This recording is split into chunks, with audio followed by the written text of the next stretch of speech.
हिंदुस्तान तक इसकी आवाज जाने वाली है। इसलिए हम सबका कर्तव्य बन रहा है कि इस तरह के प्रोग्राम आने वाले समय में हम अपने अपने संसदीय क्षेत्र में भी बनाए। तो आप सब लोग जब तक ये कार्यक्रम सफल नहीं हो जाता तब तक जोश बनाए रखें और बिल्कुल हम पूरे डॉक्टर साहब के साथ हैं। इस नारों के साथ डॉक्टर साहब आए जब भी मंच पर तो उनका हौसला अफजाई करें और उनको साथ देंगे। हम सभी लोग जहां तक रैली जाएगी वहां तक उनका साथ देंगे। बहुत बहुत धन्यवाद। एक बार फिर हम बोलेंगे भारत माता की, भारत माता की, वंदे वंदे। धन्यवाद। मैं जिलों के से आदरणीय गन्नालाल जी को आमंत्रित करूंगा, सब बता रहे हैं। Thank you Thakur ji. सबसे पहले मैं जो मंच के पीछे हमारे साथी खड़े हैं उनसे बहुत ही विनम्रता के साथ सामने आने से हमारा एक संख्या बल दिखेगा और आज आवश्यकता हम लोगों को संख्या बल दिखाने की है, एकता दिखाने की है। आज बस्ती क्षेत्र में, जयपुर के बस्ती क्षेत्र में हमारे प्यारे भारत देश के उत्तर से दक्षिण, पूर्व से पश्चिम, हमारे देश की चारों दिशाओं से यहाँ कार्यकर्ता उपस्थित हैं। उत्तर प्रदेश से, उत्तराखंड से, छत्तीसगढ़ से, मध्य प्रदेश से, पंजाब, हरियाणा, दिल्ली, मतलब क्या नाम लें, पूरे हिंदुस्तान के तमाम राज्यों से आज हम यहाँ कार्यकर्ताओं की उपस्थिति है। कह दीजिए कि पूरा देश यहाँ आज की तारीख में उपस्थित है एक छोटे से आह्वान पर। तो आज समझिए कि हम लोगों की एकता कितनी है। आज हम लोगों को एक माला में, जैसे एक माला में पिरोते हैं, एक माला में हमको इकट्ठा होने की आवश्यकता है। हम लोग विभिन्न प्रकार से अलग अलग क्षेत्रों अपने अपने हिसाब से प्रयास कर रहे हैं। कोई किस हिसाब से प्रयास कर रहा है, कोई किस हिसाब से प्रयास कर रहा है, कोई संस्था के खिलाफ जाकर के प्रयास कर रहा है, कोई कहाँ किसके पास जा रहा है। वो सब हम अपनी छोटी छोटी शक्तियों को नष्ट कर रहे हैं। आज आवश्यकता है हमको एक दिशा में एकत्रित होकर के एक दिशा में जाने की। हम लोग पूर्व में एक सामूहिक रूप से इकट्ठा होकर के जो व्यवसाय करते थे, बहुत बड़ा काम करते थे। आज पुनः उस व्यवसाय को सफलतम भुगतान के लिए हम लोगों को एक दिशा में जाने की आवश्यकता है। आज जैसा कि आदरणीय हमारे दिलीप भाई राहुल ने कहा कि ये तो अंगड़ाई है, आगे और लड़ाई है। हम आशा और उम्मीद ये करें कि हमारे इस प्रयास से हमें सफलता मिल जाए, हमें आगे और लड़ाई की आवश्यकता न पड़े। हम यही सोचें, हम सकारात्मक सोचें। लेकिन यदि कल को, ये तो जयपुर राजधानी है और अगर यहाँ से आगे अगर जो पूरे देश की राजधानी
आप क्यों समझ रहे हैं कि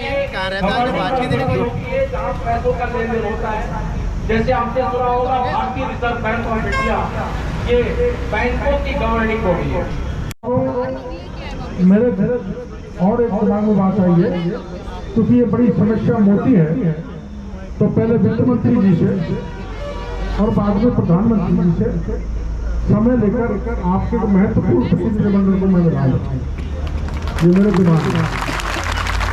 और उससे पहले आपके जो एक्सपर्ट हैं 4-6 लोग आ जाए, ताकि अपन सेबी में मुंबई में चल के बात करें और यहाँ जयपुर में 11 लोगों का प्रतिनिधिमंडल की लिस्ट बन जाए, ताकि अगर सेबी के रीजनल डायरेक्टर हैं उनके साथ आपकी चर्चा हो जाए। मैं क्योंकि मामला आपसे जुड़ा हुआ है, मैं ज़्यादा समझता नहीं, मेरे को इतना सा पता है कि 12 लाख कार्यकर्ता, सहारा के कर्मचारी और देश के 12 करोड़ जमाकर्ताओं की पूंजी सेबी में पड़ी है, वो पूंजी हमारी जेब में आनी चाहिए, ये मोटी सी मांग है।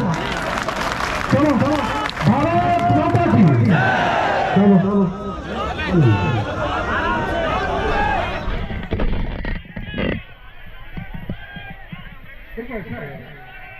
मैंने बता दिया। मैंने सुप्रीम कोर्ट की आदेश दिया, ये जो अपना सहारा ग्रुप है, इन्होंने 25,000 करोड़ रुपए डाल दिया। अब वो 25,000 करोड़ रुपए अपना देश के, जैसा ये बताया, 12 करोड़ जमा करता और 12 जो कर्मचारी बेरोजगारी जिनके सामने खड़ी हो गई, दुश्मनी के कगार पर आ गए, उनकी जेल में जाना चाहिए। ये मांगे लोगों को हम सेबी के मुख्यालय के अधिकारी के साथ जा रहे हैं, ताकि हमारी बात सेबी के मुख्यालय मुंबई तक पहुँचे। और उसके बाद में हमने तय किया है कि हम वित्त मंत्री जी तक और प्रधानमंत्री जी की बात को पहुँचाएंगे। आप पार्टी सरकार का कोई इन्वॉल्वमेंट रहेगा?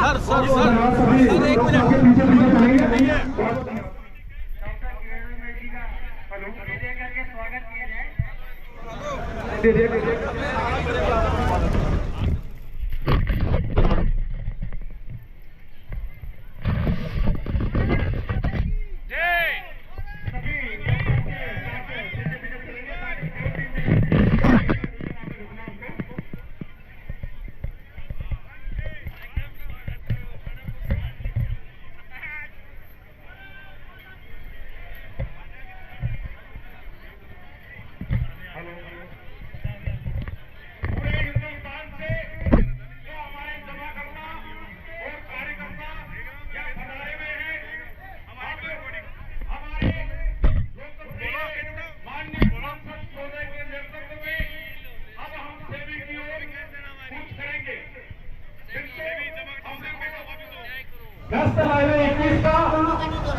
ट्रैफिक नियम का पालन करना है, बहुत शांतिपूर्वक आगे बढ़ना है।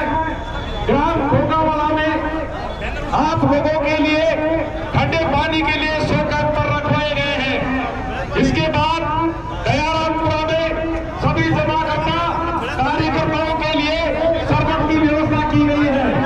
उसके आगे विभूषण की व्यवस्था की गई है। मैं सभी कार्यकर्ता जमाकर्ताओं से अनुरोध करता हूँ कि जिन लोगों के पास में साधन नहीं हो उनको बैठाएं और शांतिपूर्वक चले। ट्रैफिक शासन का परिचय यही देना है, अपनी जगह पर सब बैठे रहेंगे। डॉक्टर साहब हमारे लिए ही जा रहे हैं, 20 रास्ता दे दे, आपको गिरफ्तार कर रहे हैं। साथियों हेलो तार टूट गया, तार स्पीकर को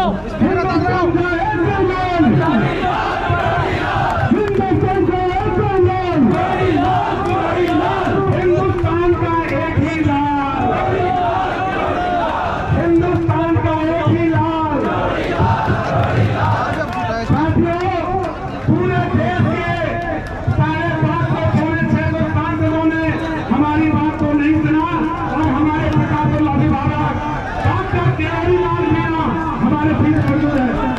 हेलो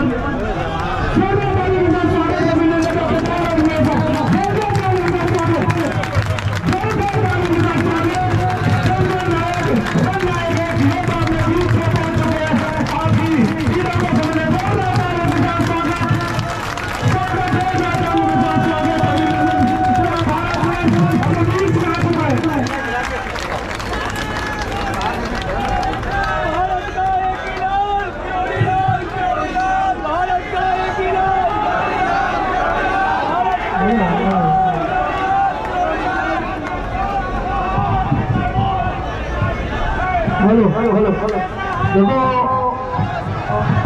हमारा नेता कैसा है, एक बार होकर सभी शांति। पीड़ा बहुत गंभीर है। अरे रहने भाई नेता आप पकड़ लो।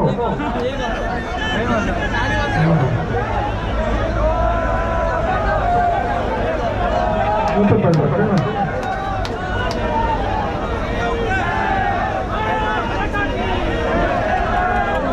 देखो मेरी बात सुनो, अपने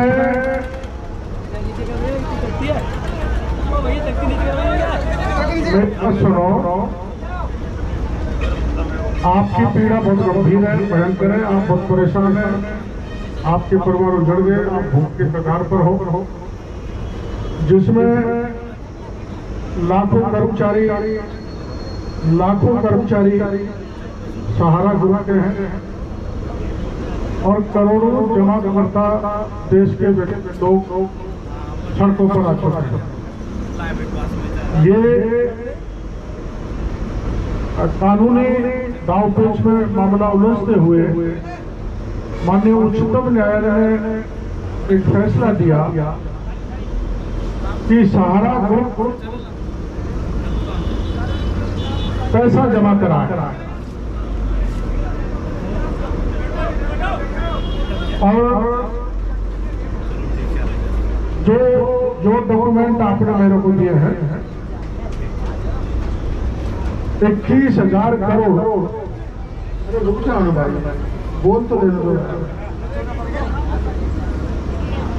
21,000 करोड़ रुपए आज की तारीख में करीबन 25,000 करोड़ रुपए सहारा ग्रुप का सेबी में पड़ा हुआ है।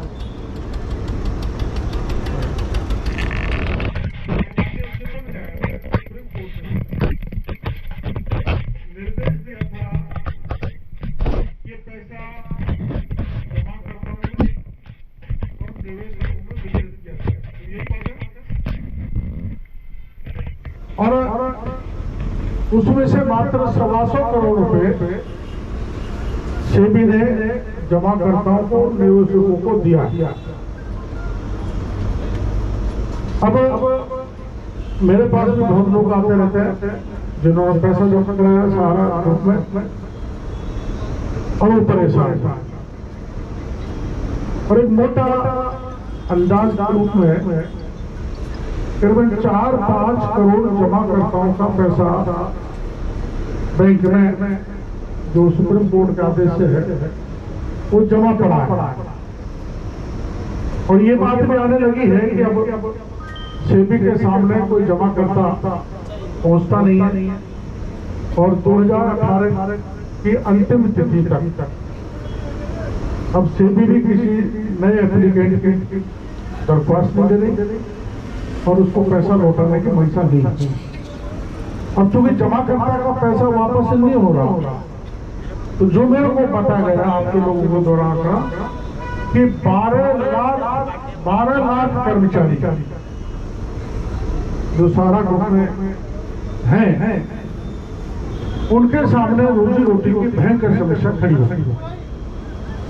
तो आज अपन ऐसे शांतिपूर्ण तरीके से चलेंगे और वैसे तो इस कानूनी दाव पे आप ज्यादा समझते हैं, मेरे को जो मोटे मोटे रूप में बताया वो ये है कि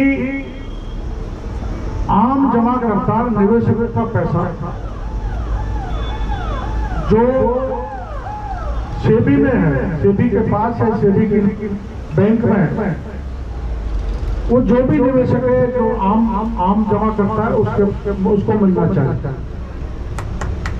अब इसमें ये बात भी सामने आ रही है कि सेबी इससे आगे पैसा नहीं देना चाहता, जिससे बस्ती के गांव में अंदर बैठा हुआ कोई जमा करता है उसको पैसा नहीं मिलता। और आपकी भी 12 लाख कर्मचारियों की हालत खराब है।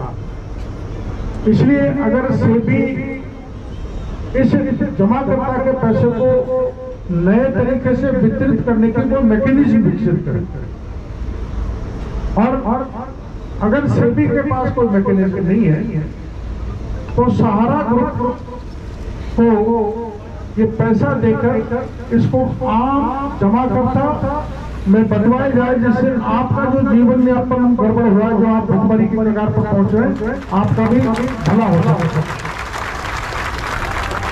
इसलिए हम ये मांग करने जा रहे हैं आपके इसमें जो पट्टी दे रखी है इससे भी हमारे साथ न्याय करें।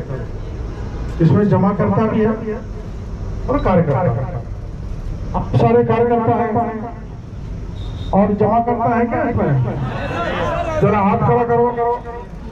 जमाकर्ता 10%, कार्यकर्ता 90%। ये गड़बड़ है।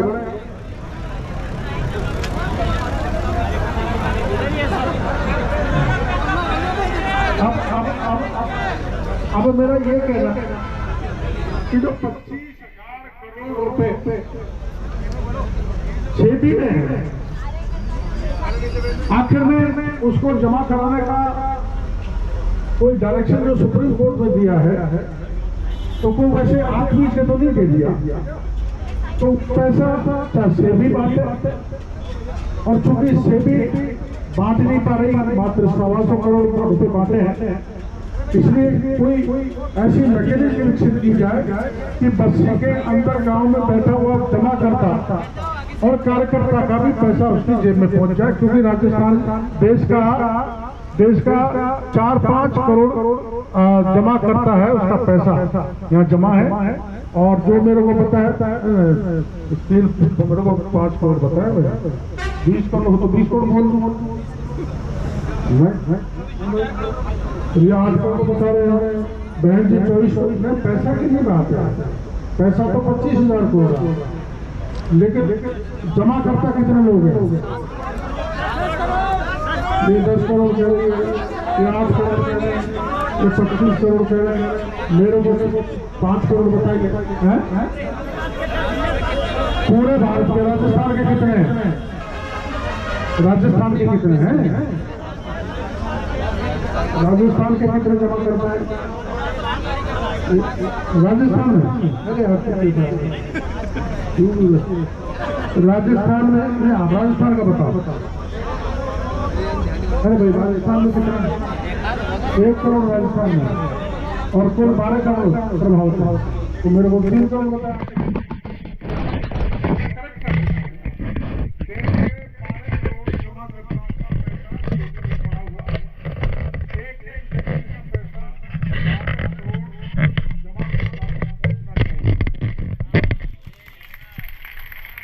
कौन पहुंचा है हमें?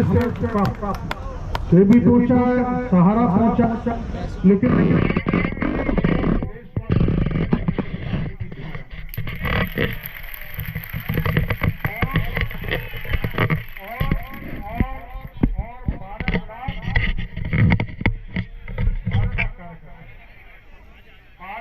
जमा करता और 12 लाख कार्यकर्ता की लड़ाई लड़ना आवश्यक है, क्योंकि बहुत बड़ी संख्या में लोग परेशान हैं, उनके घर बिगड़ गए, उजड़ गए, भुखमरी पर पहुंच गए, सड़कों पर आ गए। इसलिए आज अपन शांतिपूर्ण तरीके से इस बस्ती तक से ईडी तो आज राहुल गांधी जी जा रहे हैं, ईडी गलत निकलेगी, सेबी के दफ्तर में चलेगा। अब मेरी बात सुनो, कुछ चीज ध्यान रखने की है, इसमें आप मेरे नारे कतई नहीं लगा। व्यक्ति पूजा नहीं होनी चाहिए।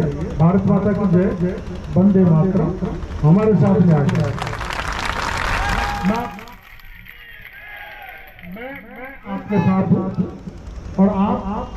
राज्य भर के लोग यहाँ पर हैं, आप अपने एमएलए एमपी को भी ऐसे तैयार करो जो मैं तैयार हूँ। और ये अभियान पहले आप राजस्थान में चलाओ, मेरी आपसे अपील है, और फिर देश भर में चलाओ। देश का जो राजनीतिक बिरादरी है आपके साथ खड़ी होगी तो निश्चित रूप से ये बात ऊपर तक जाएगी और अपने करोड़ों लोगों को न्याय मिलेगा, इस बात का मेरे को भरोसा है। माता की मेरे बुढ़ापे में संगत कर रहा है, इसको क्या कर रहा है? आप कहते हैं हम सब एक हैं, हम आवाज दो, हम एक हैं, हमारे साथ न्याय करो और भारत माता की जय, वंदे मातरम। मेरा आप ये नारा लगाओगे तो मैं यहाँ से चला जाऊंगा। अब हमें कुछ करना है। शेषू की तरफ हम आदरणीय सांसद लोगों के साथ जाएंगे। चलो आगे चलो, चलो भाई साहब, चलो चलो।